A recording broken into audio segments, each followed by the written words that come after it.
me conocen, soy el pastor Moisés Bejarano y tengo el privilegio de poder pastorear aquí junto a un equipo pastoral increíble de hombres y mujeres, personas que aman a Dios y que realmente estamos haciendo todo lo posible por ser de bendición en tu vida y también ser bendición a nuestra comunidad.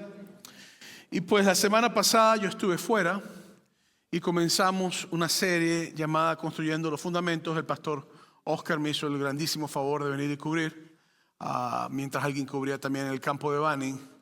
Y pues esta serie tiene que ver con el libro de Nehemías y tiene que ver con el proceso de reconstruir lo que se había destruido. Amén. Tiene que ver con ese proceso importante donde puedes hablar de lo que es reconstruir, hacer lo que se había dañado, lo que se ha echado a perder, hacerlo nuevamente bien y hacerlo de una forma que funcione. Y pues hablando de eso, nosotros estamos hoy a las 4 de la tarde en el campo de Chino porque vamos a estar estableciendo ahí el primer entrenamiento para el equipo que va a estar trabajando nosotros en Chino. Si tú eres parte de este equipo y tú te has voluntariado a ser parte del grupo de cohorte que va a participar en Chino, te dejo saber que hoy a las 4 de la tarde en el campo de Chino vamos a estar reuniéndonos con el primer entrenamiento de plantación, es decir, de plantar iglesia o de trabajar en esa área. Si quieres más información, ve la mesa de atrás, ahí con mucho cariño te dan la información para que puedas llegar a las 4 de la tarde. Vamos a estar haciéndolo. Ahora, esta serie de Construyendo los Fundamentos comenzó el domingo pasado y hoy sería la segunda parte de la serie. El domingo pasado estoy seguro que el pastor Oscar te dijo de que Nehemías era un hombre judío de un pueblo llamado Israel. Y hay una historia bien interesante en cuanto al pueblo de Israel, que cuando tú la estudias en la Biblia y la estudias con la arqueología, porque muchas de las cosas que la Biblia te dice están en arqueología, en los estudios históricos también, tú vas a encontrar que el pueblo de Israel llegó a un punto de corrupción tal, pero tal, que llegaron hasta quemar a sus hijos. Y los quemaban y los pasaban por fuego para orar a un Dios en particular, en el cual tenían obviamente como brazos de bronce y era medio hueca la estatua y tenía como una chimenea adentro y metían mucha madera, se ponía súper caliente y después ponían a los niños si quieres me lo traes, discúlpenme, que mi esposa me fue a traer un juguito verde, chiquitico el juguito que me trajo. Gracias, mami. Ahí tengo para toda la semana. Gracias, baby. Entonces, el asunto es que en esta situación el pueblo se corrompió a un punto muy feo. Es más, la corrupción del pueblo llegó a tal nivel donde la adoración sexual era muy común. Es decir, usted viene aquí a la iglesia y usted no viene a tener sexo con nadie. Usted en la iglesia a adorar a Dios. Pero en ese estilo, la adoración sexual se hacía muy común y era una adoración a imágenes, a ídolos que involucraban sexo. Y involucraban excesos, y involucraban sustancias alucinógenas también, y involucraban muchas cosas. Entonces, y aparte de eso, eran muy injustos, había muchos crímenes, había muchas violaciones, muchos robos. Eran totalmente corruptos en su forma de ser. Los niveles de corrupción del sistema de gobierno estaban corruptos a todos los estratos y en todas las partes. Y Dios le dice al pueblo, le empezó a mandar profetas. Y tantos profetas que le mandó diciéndole, arrepiéntanse, cambien, si no van a ser llevados cautivos a una tierra que no es de ustedes. Un rey del norte va a llegar. Profetas como Isaías, profetas como Jeremías, que estuvieron constantemente profetizando en cuanto a esto. Pero lamentándolo mucho, el pueblo no escuchó. El pueblo no hizo caso. Y para el año 605, comprendiendo que los años antes de Cristo eran regresivos, es decir, nosotros contamos hoy 2025, el próximo año será 2026, el otro será 2027, el otro será 2028, el otro será 2029. En la época de Cristo era 605, 604, 603. En el año 605 aproximadamente, el rey de Irak, que sería Babilonia en aquel entonces, Irak es un estado moderno, pero era la misma región, entró a la ciudad de Jerusalén, la rodeó, la sitió y literalmente se llevó cautivo a la familia real y a los príncipes y a la gente que estaban en la realeza. Para el año 586 regresaron otra vez, pero esta vez destruyeron totalmente la ciudad. La dejaron nada. Y entonces este rey quedó encima de la ciudad, pero como el imperio de este rey Murió él, llegó su hijo y después en su nieto el imperio cayó. Y lo que ocurrió fue que los persas, quienes serían hoy en día la región donde está el país de Irán, dominaron la zona, dominaron el lugar. Y lo que ocurrió fue que Nehemías nace bajo el imperio persa de un pueblo judío que había sido llevado muchos años antes cautivo. ¿Me estoy explicando? Y llegamos a Nehemías, que era un judío que no había nacido en Israel, pero que se consideraba judío, que tenía mucha esencia judía, que pensaba en su nación, que pasaba en su tierra, que pensaba en sus antepasados. Y llegamos a este momento entonces. Y en el versículo 3 y 4 del capítulo 1 que estudiaron la semana pasada, este es Nehemías hablando de su sentir y de lo que Dios le muestra. Dice, y me dijeron, el remanente, los que quedaron en la cautividad allí en la provincia, están en gran mal y afrenta, y el muro de Jerusalén derribado y sus puertas quemadas a fuego. Cuando oí estas palabras me senté y lloré, e hice duelo por algunos días, y ayuné y lloré delante del Dios de los cielos. ¿Por qué? Porque Nehemías escucha de que los que habían ido a reconstruir, ¿por qué? Porque el emperador había dado permiso a Zorobabel y a Esdras. Si usted lee la Biblia, va a encontrar que hay un libro llamado Libro de Esdras, que es paralelo con Nehemías. Y no, Zorobabel y a Esdras se le dio la autorización para reconstruir el templo solamente, no la ciudad. Era la parte solamente espiritual, no la parte monetaria, ni la parte estructural, ni nada, ni la parte cívica de la ciudad, sino solamente la parte espiritual. Y Nehemías escucha de los que habían llegado a la ciudad, de que la ciudad estaba en ruinas totalmente. De que no tenía la vida que la ciudad tenía, ni tenía las tiendas, ni los lugares, ni las escuelas. No tenía nada. La ciudad solamente estaba en ruinas, con un templo que estaba siendo reconstruido y por momentos muy difíciles. Y cuando Nehemías escucha eso, literalmente su corazón se acongojó. Su corazón entró en crisis. ¿Y qué hizo? Se metió a orar, a buscar de Dios. Llegamos a Nehemías capítulo 2, versículo 1. 4 meses más tarde que él se entera de esto aproximadamente y que está orando y buscando de Dios, esto es lo que sucede. Sucedió en el mes de Nisán, en el año 20 del rey Artajerjes, un rey que existió, usted puede buscarlo, que estando ya el vino delante de él, tomé el vino y lo serví al rey. Y como yo no había estado antes triste en su presencia, porque Nehemías era un oficial dentro del palacio persa. Y como oficial dentro del palacio persa, su función era ser el copero del rey. Eso es lo que él hacía. Y quiero explicarme que esta es una función de mucha confianza, pero una función también muy peligrosa, porque si alguien quería matar al rey, el copero tomaba primero el vino y también chequeaba la comida. Y si el veneno estaba en el vino o en la comida, el copero moría. Entonces la función de Nehemías es una función de mucha confianza, de mucha seguridad, y normalmente en este reinado, cuando alguien era copero, era también eunuco. Normalmente, la Biblia no dice que él era eunuco, pero yo en lo personal creo que las posibilidades de que Nehemías hubiera sido eunuco eran muy fuertes, muy fuertes. Normalmente este reinado, cuando tú tienes una función de esta índole, ellos necesitaban asegurarse que si tú eras un hombre, ninguna mujer te llevara a hacer algo que fuera a matar al rey, y te hacían eunuco. Entonces era una función donde estabas bien monetariamente, tenías cuidado. Si él era eunuco, pues no tenía familia propia, pero era una función de honor dentro de la realeza en la época de este sistema imperial. Y llegamos entonces que cuando está Nehemías ante el rey, estaba triste. Y esto es peligroso porque la ley persa decía que si tú estabas triste ante el rey, te podían matar. Porque el concepto era, estás ante el rey, que no te puede hacer estar feliz cuando el rey emigra y te tira toda la felicidad del mundo. Entonces, si tú llegabas ante el rey y estabas triste, te podían matar. Y seguimos leyendo entonces, versículo 1 al 2, la continuación del versículo 1. Y como yo no había estado antes triste en su presencia, claro, porque lo hubieran matado, me dijo el rey, ¿por qué estás triste tu rostro? Pues no estás enfermo. No es esto sino quebranto de corazón.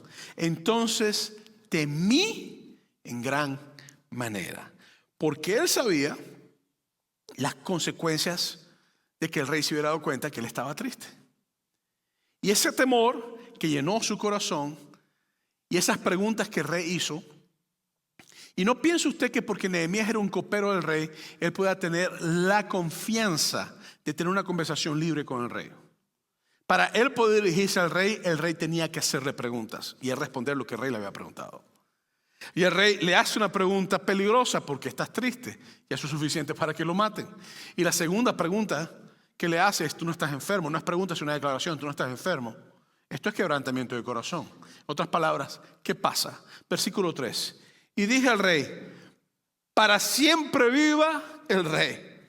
¿Cómo no estará triste mi rostro cuando la ciudad, casa de los sepulcros de mis padres, está desierta y sus puertas consumidas por el fuego? Aquí la cosa se pone más interesante, porque esto es bien peligroso que lo está haciendo. Él está hablándole al rey que ha permitido que la ciudad esté consumida.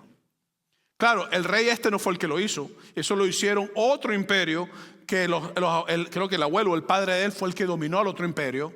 Pero este no fue el rey que lo hizo, fue otro emperador el que lo hizo. Pero este está dejando que esté en esas condiciones, no lo ha mandado a arreglar. Tiene sátrapas o caudillos por encima de la zona. No le importa que la zona esté arreglada. Simplemente él está viviendo su imperio. La capital está en Susa, está en una parte muy buena, muy productiva. Y Nehemías empieza a decirle a él cosas que pueden ser mal interpretadas y que pueden ser muy mal presentadas si te pones a pensar. Esto es riesgoso lo que está pasando aquí. Esto es para que lo maten. Versículos 4 y 5. Me dijo el rey: ¿qué cosa pides? Entonces oré al Dios de los cielos y dije al rey: si le place al rey y tu siervo ha hallado gracia delante de ti, envíame a Judá, a la ciudad de los sepulcros de mis padres, y la reedificaré. En otras palabras, la petición que el rey, o la pregunta que el rey le hace, se convierte en una petición de Nehemías. Normalmente, para tú hacerle petición a estos reyes o a estos emperadores, tú necesitabas tener una audiencia con el rey. Y normalmente una audiencia que tenías que pedir permiso. Aquí no se ha pedido permiso de nada. Mira, tú puedes llamar ahorita al presidente de los Estados Unidos. Te hago la pregunta. No. Tú no puedes llamar a ningún presidente en un país. Están secluidos de ti. Tú no tienes acceso a ellos. El único acceso que tú tienes a un presidente es en votar a favor o en contra de ellos, más nada. Y las leyes que ellos pasen, si te afectan o te benefician. Entonces, esto no es normal lo que está pasando aquí. Aunque él estaba en presencia del rey, no era costumbre de que un copero hablara con el rey. No era costumbre. El rey podía hablar con él y hacerle preguntas y respondías en base a lo que el rey te decía. Segundo, no era costumbre que tú estuvieras triste en la presencia del rey. Era peligroso. Y ahora mucho menos estar haciendo peticiones. Mándame al lugar que está destruido, déjame edificarla, déjame estar ahí. El sepulcro de mis padres está dañado, la ciudad está dañada, yo quiero regresar a hacer algo ahí. Versículo 6. Entonces el rey me dijo, y la reina estaba sentada junto a él: ¿Cuánto durará tu viaje? ¿Y cuándo volverás? Y agregó el rey, y agradó al rey enviarme después de que señalé el tiempo. Versículo 7. Además dije al rey: si le place al rey, que se me den cartas para los gobernadores al otro lado del río, para que me franqueen el paso hasta que llegue a Judá. ¿Por qué? Porque Nehemías sabía, número uno, de que si él llegaba a irse, por mucho que el rey le hubiera dicho, y no hay cartas con el sello real, y no hay alguien que lo proteja, y no hay este tipo de cosas pasando, a él lo pueden matar. Porque nadie quería que la ciudad de Jerusalén fuera reedificada. Porque ya habían personas que eran terratenientes, dueños de la ciudad, dueños de los lugares, y se le habían dividido en dos personas. Entonces él no quería, o él sabía que necesitaba pedir este tipo de cosas. Entonces ya no está pidiendo vamos a reconstruir la ciudad, sino que ahora dame cartas, dame salvoconductos, ayúdame a ir, ayúdame a hacer lo que tengo que hacer, dame las herramientas que necesito. Este es el tiempo que voy a estar. Y el rey le agradó la idea. El rey dijo: ven, Nehemías, te voy a enviar. Versículos 8 y 9. Y carta para Asaf, guarda del bosque del rey, para que me dé madera para enmaderar las puertas del palacio y la casa, y para el muro de la ciudad y a la casa en que yo estaré. Y me lo concedió el rey según la benéfica mano de mi Dios sobre mí. Vine luego a los gobernadores del otro lado del río y les di las cartas al rey, y el rey envió conmigo capitanes del ejército y gente de a caballo. Entonces Nehemías no solamente pide que vaya, que le den cartas para que vaya bien, sino que ahora empieza a pedir recursos que cuestan dinero. Empieza a pedir, quiero madera, quiero ayudantes. Y el rey le dijo, como que lo que tú estás pidiendo está muy difícil, déjame mandarte un ejército contigo. Déjame mandarte a capitanes de la guardia, déjame mandarte personas que van a caminar contigo. Entonces, esta es la historia que nos presenta el capítulo 2 hasta el versículo 10. Es una historia bastante interesante, muy peligrosa, una historia de renovar, de reedificar lo que se había dañado. Y yo tengo que hacerme entonces la pregunta, bueno, eso pasó muchos años atrás, antes de Cristo, nosotros ya tenemos 2000 años después de Cristo. ¿Cómo puede esto servirme a mí? ¿De qué me sirve a mí leer esto? ¿Cómo puedo yo comprender esto y aplicarlo a mi vida? Entonces me gustaría hablarte de varias lecciones de liderazgo que nosotros podemos ver en Nehemías capítulo 2. Varias lecciones de liderazgo. Y la primera es, muévete en la visión transformadora.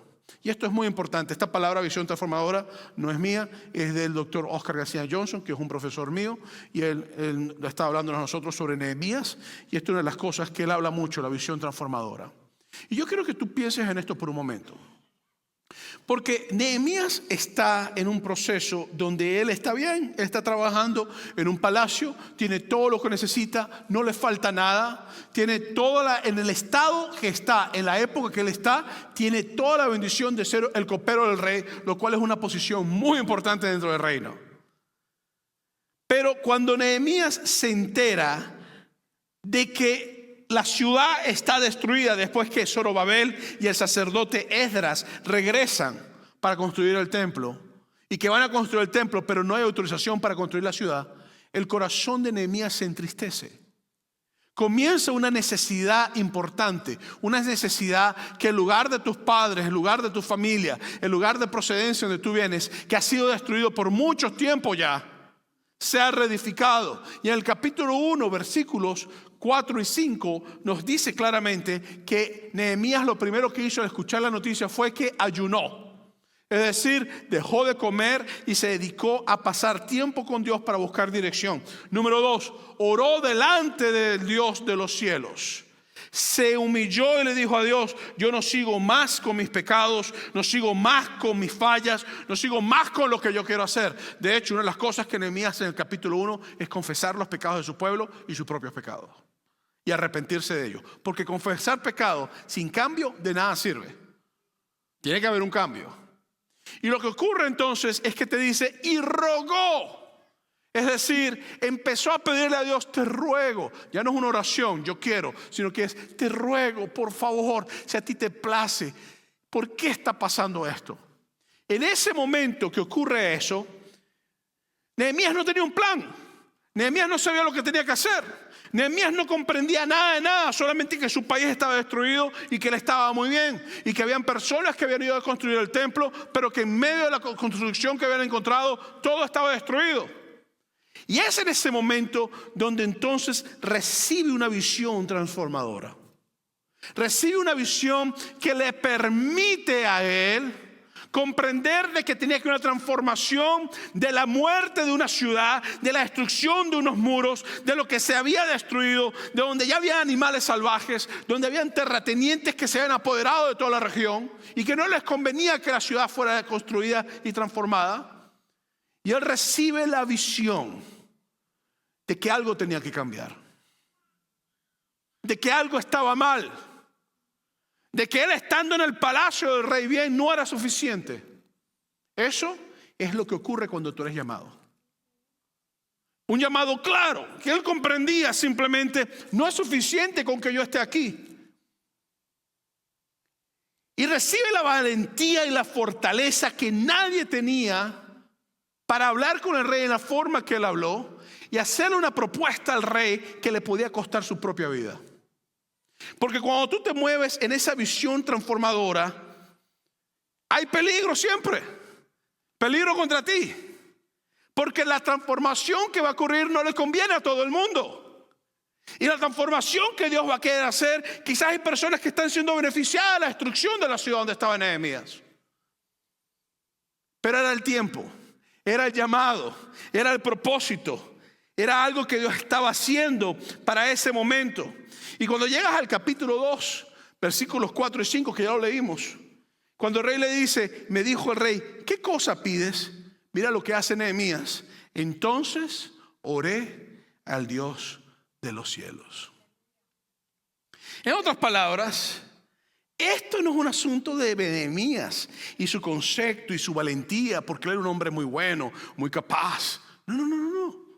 En oración, en el capítulo 1, versículos 4 y 5, en oración en el capítulo 2, Nehemías ya sabía lo que tenía que hacer. Dios le había dado una visión, una carga, le había puesto un pesar muy fuerte. Y él sabía que esa visión no podía ocurrir sin permiso del rey. Él sabía que había un sistema, que él no podía ir contra el sistema. Él sabía que él no podía violentar el sistema. Él sabía que si él se rebelaba contra el rey, lo iban a matar y la visión no iba a ocurrir a través de él. ¿Y qué hace Nehemías cuando el rey le pregunta, ¿qué pides? ¿Qué quieres? Ora nuevamente. Es decir, este es el momento. Recuérdate que dijo que tenía temor, que tuvo miedo. Y ora y le pide nuevamente y entonces tira la propuesta. Déjame ir a construir lo que ha sido destruido. Déjame ir a hacer lo que tengo que hacer. Déjame ir y estar un tiempo determinado. El rey dice, ¿cuándo vas a regresar? No te preocupes, este es el tiempo en que yo lo voy a hacer. Pero el texto también dice que Nehemías se dio cuenta que la mano benéfica de Dios estaba sobre él. Porque tú puedes tener cualquier visión. Mira, todos nosotros tenemos buenas ideas. ¿Tú no tienes buenas ideas? Claro que tienes buenas ideas. Pero el hecho de que tú tengas una buena idea no lo hace una idea que viene de parte de Dios. Hay veces que yo tengo unas ideas tremendas, solamente un problema, no son el propósito de Dios. Entonces, esa buena idea que tú puedas tener, si no tiene la bendición de Dios, por muy buena que sea, no va a ocurrir. Y si ocurre, no es Dios haciéndolo. Entonces, Nehemías comprendía que él necesitaba la mano de Dios en el proceso. Y cuando el rey le hace la pregunta, él hace lo que él tenía que hacer. Él ora nuevamente para pedirle al rey lo que ya él sabía que Dios quería que él hiciera, en una visión de transformación necesaria que tenía que ocurrir. Y cuando llegas a Nehemías capítulo 2, versículo 8, Nehemías sabía que parte de esa visión requería cartas. Por eso le dice al rey, dame cartas para Asaf. Dame cartas para el que está cargado de la madera. Dame cartas para el que está encargado de todo el propósito. Dame cartas de aquel que se controla todo lo que son los recursos. Yo necesito recursos.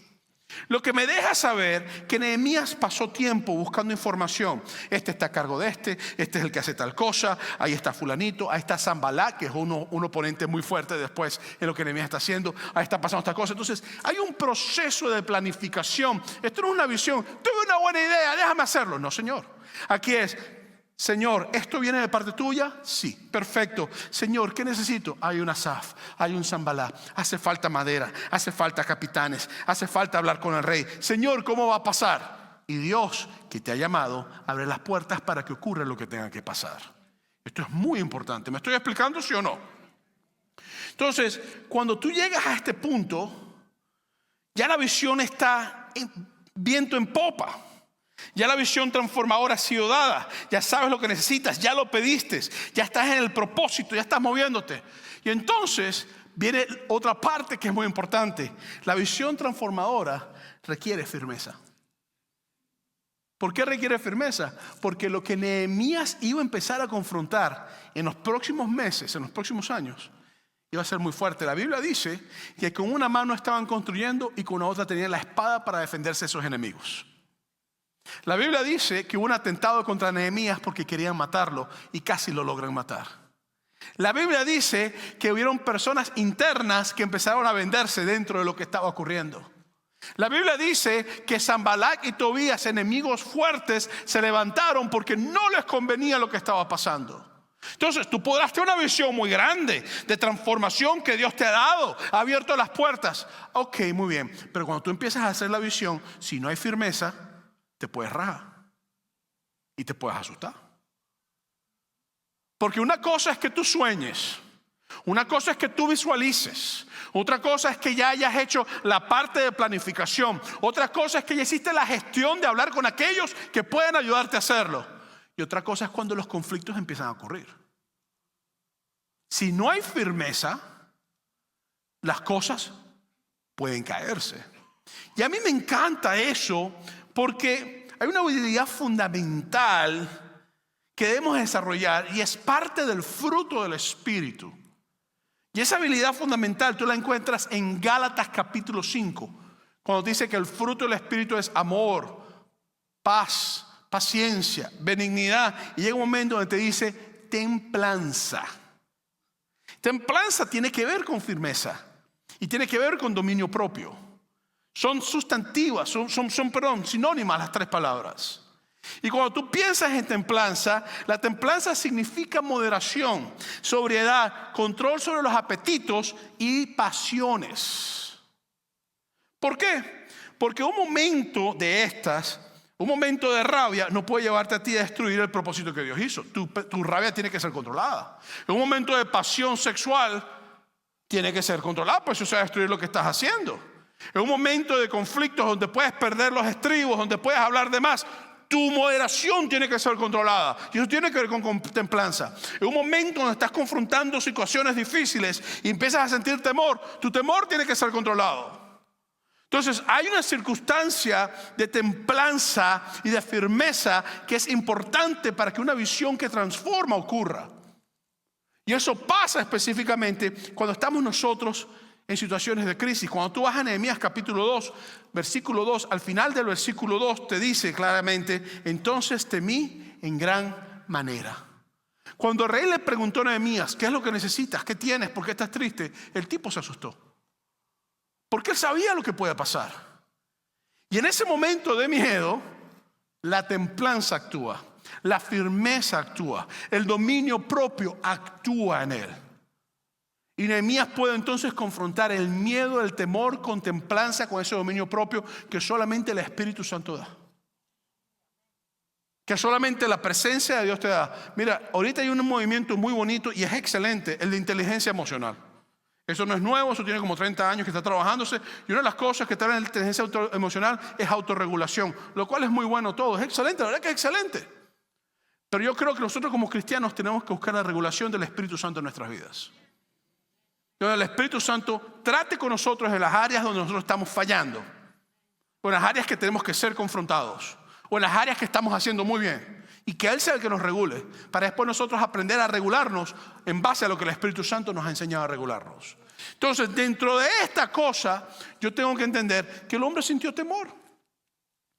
Porque cuando las cosas están feas y malas, tú necesitas firmeza, y esa firmeza te permite a ti levantarte contra cualquier temor que tú tengas. Por eso es que cuando el rey le pregunta, Nehemías en el capítulo 2, versículo 4 dice: me dijo el rey, ¿qué cosa pides? Entonces oré al Dios de los cielos, porque la firmeza y la templanza viene de parte de Dios también. Él te llamó, Él te dio los planes, Él te dio la forma. Tú no tenías el llamamiento, Él es el que te lo da. Él te da la visión, te da el fundamento, pero Él también te da la templanza y te da la capacidad de confrontar los momentos difíciles. Y Él te dice: si te place, voy a reedificar la ciudad. Y es lo que hace. Entonces esto me lleva a mí a la tercera parte esencial de lo que sería una visión transformadora. Que la primera es una visión transformadora, lo que necesito para ocurrir. La segunda necesito templanza, firmeza, dominio propio en esa visión transformadora. Pero la tercera es igual de importante, y es integridad en la visión transformadora. Pastor, pero no entiendo por qué está hablando de integridad. Sencillo, porque sin integridad todo se cae.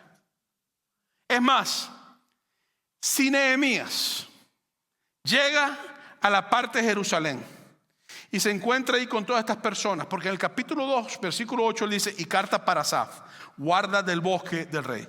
Si él llega y le entrega la carta a Asaf, y Asaf le dice: te tengo un negociazo del año, mi hermano querido. De toda la madera que te voy a dar, le vendemos tal porción a fulanito y nos quedamos con una buena cortada. ¿Usted sabe cuántas veces eso pasa en los gobiernos de todos los países del mundo? ¿Usted sabe por qué nuestros países a veces luchan como luchan? Porque no hay integridad en los gobiernos. Porque una cosa es cuando tú recibes visión, y recibes una visión de que haya transformación, de que haya cambio, de que haya restauración, de lo que está dañado fuera reedificado. Otra cosa es cuando estás en el proceso que requiere firmeza, templanza, dominio propio. Y otra cosa es cuando ya estás en el poder y vienen tentaciones que te pueden hacer flaquear y corromperte. Entonces, los que trabajamos con posiciones de autoridad sabemos que no hay nada más peligroso que las posiciones de autoridad. Porque las posiciones de autoridad pueden corromperte. Entonces, la integridad en la visión transformadora es sumamente importante.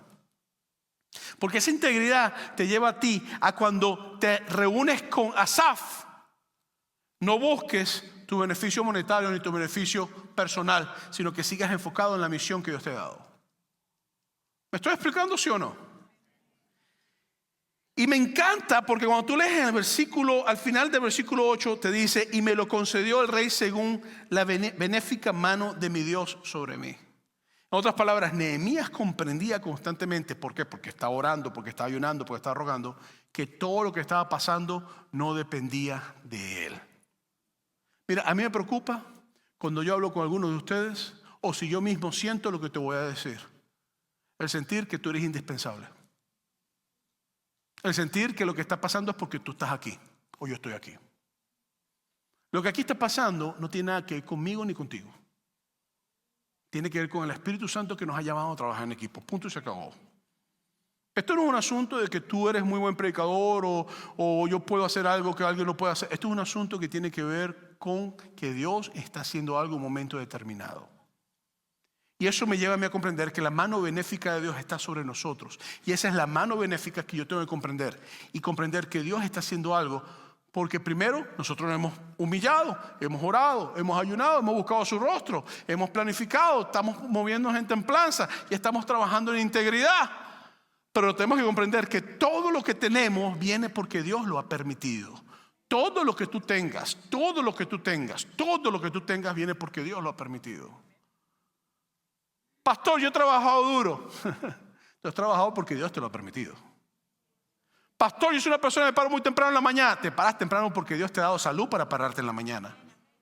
Pastor, yo tengo mis ahorros. Has tenido ahorros porque Dios te ha permitido ser una persona administradora de tus ahorros. Entonces, yo tengo que comprender eso. Entonces, la integridad está en que yo no le quite a Dios lo que es de Dios.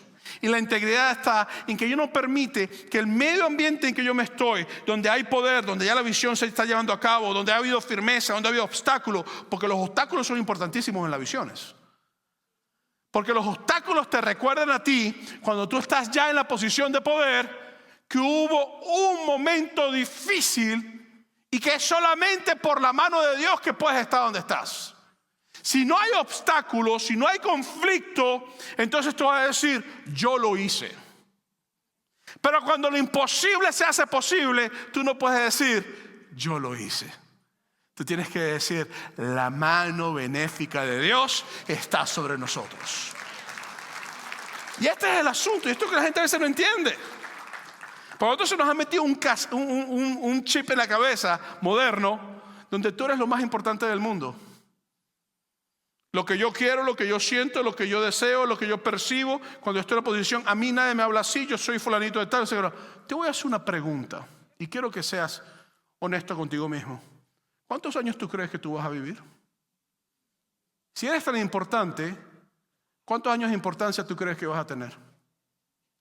Mira, tú te mueres y si eres una persona muy bendecida, tus bisnietos van a acordarse de tu nombre y van a conocer tu nombre. Porque la mayoría de la gente no sabe quién eran los nombres de sus bisabuelas y sus bisabuelos. Eres tan importante, yo soy tan importante, que yo estoy feliz con que mis hijas se acuerden de mi nombre y mis nietos también, más nada. Y hay personas que ni sus nietos se acuerdan de sus nombres. Eres tan importante que cuando te mueres te conviertes en polvo. Y no te quiero decir el proceso, pero hay gusanos incluidos en el proceso de convertirte en polvo. Y el olor, terrible, asquerosísimo el olor.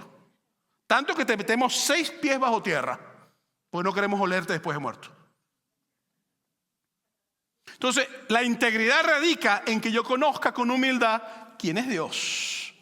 Y que no es lo que a mí me dé la gana o lo que yo creo o que yo decida. Porque el día que tú te mueras, no importa lo que tú creas, vas a confrontarte con una realidad que tú no vas a poder dominar. ¿Me estoy explicando, sí o no? Entonces, Nehemías tenía que mantener integridad. Diga conmigo, integridad. Él no podía permitir que se le fueran los humos a la cabeza. Porque cuando llegamos al versículo 10 te dice: pero oyéndolo Sanbalat, Horonita, y Tobías el siervo amonita, les disgustó en extremo que viniese alguno para procurar el bien de los hijos de Israel. ¿Por qué? Porque Sanbalat estaba cubriendo la parte del norte de la ciudad de Jerusalén y había mucho beneficio para él. Y el otro, que era Tobías, estaba cubriendo la parte media de Israel, de Jerusalén, y la parte del sur. Si ellos hubieran dicho a él: oye, te ofrecemos tal cortada, te ofrecemos tal cosa, trabajas con nosotros, construimos y te ponemos a ti como caudillo de la ciudad, y nosotros recibimos nuestra parte, nuestro beneficio, y le damos el beneficio al rey, la misión transformadora se ensucia. Y es lo que Dios me dijo en estos días, y yo creo que esto vino de parte de Dios. Era más fácil que Cristo muriera en la cruz del Calvario que el sistema fuera cambiado. Es increíble cómo nosotros creamos sistemas a veces tan corruptos y nos creemos nuestras mentiras. A veces sistemas morales corruptos, a veces sistemas políticos corruptos, a veces sistemas sociales corruptos, y los disfrazamos con etiquetas de morales. Es fácil hacer esas cosas. Por eso es que la integridad es importante en la visión de Dios. Porque Dios es un Dios íntegro. Dios es un Dios que no doblega la verdad por lo que yo diga o porque a Él le conviene, sino que toda verdad sale de Dios mismo. Y cuando Dios te llama a ti a trabajar para Él, tiene que haber integridad. No solamente integridad financiera, que es una de las áreas que muchas iglesias fallan. No solamente integridad de corrupción de sistemas, integridad moral en tus relaciones, en la forma en que tú tratas de vivir tu vida. No te estoy diciendo con esto que vamos a ser perfectos. Nadie es perfecto. Pero en medio de nuestras imperfecciones, que Dios sea glorificado y que trabajemos para que Dios se glorifique y transforme en nosotros para ser agentes de transformación a donde Dios nos ha llevado. Esto es sumamente importante. Y lo más interesante en todo esto es que algo que no comprendía Nehemías, y te lo voy a decir hoy, es que Nehemías tenía en su mente una misión transformadora de reconstruir la ciudad en que sus padres habían muerto, la ciudad donde sus padres habían estado, la ciudad que fue destruida por el rey Nabucodonosor en el 586 a.C. Pero Nehemías no comprendía que esa ciudad tenía un propósito clave en el año 30 y pico, 33, entre 33 adelante más o menos, después de Cristo. Jerusalén tenía que ser construida no por los judíos solamente. Jerusalén tenía que ser construida porque en el año 33 aproximadamente Jesús tenía que morir en la cruz. Para que la misión transformadora de Dios no estuviera solamente en un lugar, sino en ti hoy aquí en la ciudad de Rialto, California, en el 2025. Tenía que ser construida la ciudad. Tenía que ser reconstruido el templo para que Cristo dijera: no quedará piedra sobre piedra de este templo. Tenía que ser reconstruido las calles para que Cristo hiciera milagros en esas calles. Tenía que ser reconstruido todo para que un día en esa ciudad se levantaran 3 cruces y el Hijo de Dios diera su vida ahí como sacrificio eterno por nosotros, por nuestros pecados. Nehemías no entendía eso. Pero 400 y pico años más tarde, la ciudad que no iba a ser reconstruida, Dios puso en el corazón de un copero: ve y habla, te voy a abrir las puertas. Ten firmeza, ten templanza, no te corrompas en el proceso. Necesito que la ciudad esté construida. Necesito que esté listo para cuando mi hijo venga. Si no, Jerusalén nunca hubiera sido construida y Cristo no hubiera muerto en Jerusalén. La misión de Dios no era reconstruir una ciudad para los judíos. La misión de Dios era reconstruir una ciudad para que el Hijo de Dios pudiera morir por nuestros pecados. Por eso es que te digo, tu misión, tú quizás dices: ay, pase esto. Tú no sabes el panorama bíblico de la misión de Dios en tu vida. Tú no sabes qué tan grande puede ser. Para ti es esto, pero Dios dice: no, es esto, más esto, más esto, más esto. Y te lleva allá. Todo lo que Nehemías hizo termina con Jesús. Y Jesucristo después dice: esta ciudad y este templo serán destruidos nuevamente.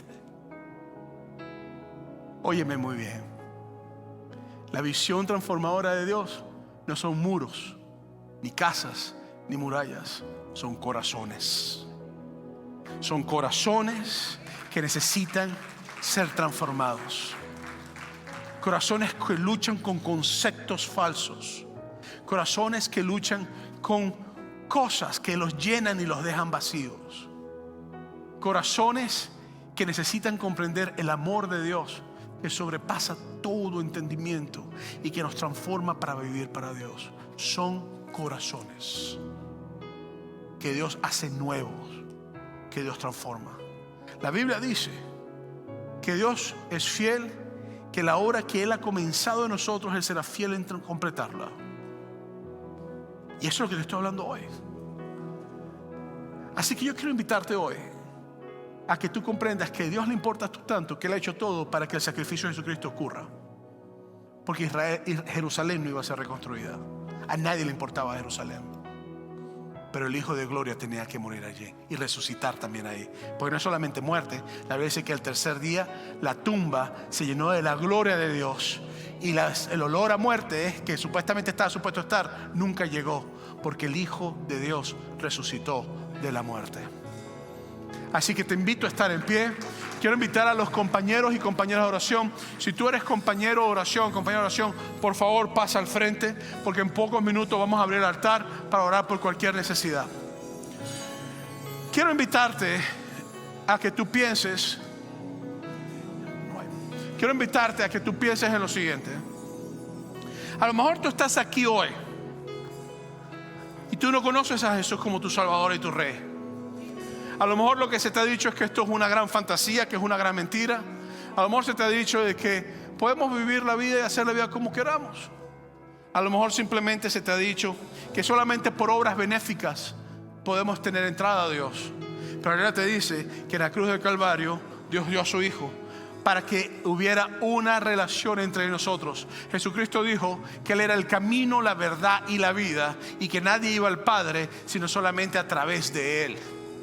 No te puedes, yo no me puedo autosalvar. Cristo es el que me da entrada al Padre Celestial.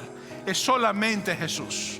Yo quiero invitarte que si tú estás convencido de esta verdad hoy, y mientras estoy hablando tú dices, esto es verdad, yo necesito a Jesús en mi vida, necesito a Dios en mi vida, yo quiero invitarte a que hoy tomes la decisión más importante de tu vida, que recibas a Jesús en tu corazón y que vivas para Él si no lo has hecho. Voy a invitarte por favor que cierres tus ojos y inclines tu cabeza, y si sientes ese llamado hoy de aceptar a Jesús como tu Señor y tu Salvador, te invito a que hagas conmigo esta simple oración, que no es mágica, es una oración de fe. Ora conmigo. Padre, te pido que perdones mis pecados por la cruz de Cristo, por su sacrificio perfecto. Te ruego en el nombre de Jesús de que tú me llenes de tu presencia, que me llenes de tu amor, que me llenes de tu Espíritu Santo. En tu santo nombre te lo pido, Padre. Ahora te confieso, Jesús, como mi Salvador y mi Señor. Y te doy gracias porque tú eres el camino, la verdad y la vida. Y nadie ve al Padre sino solamente a través de ti. En el nombre de Jesús te lo pido. Amén y amén.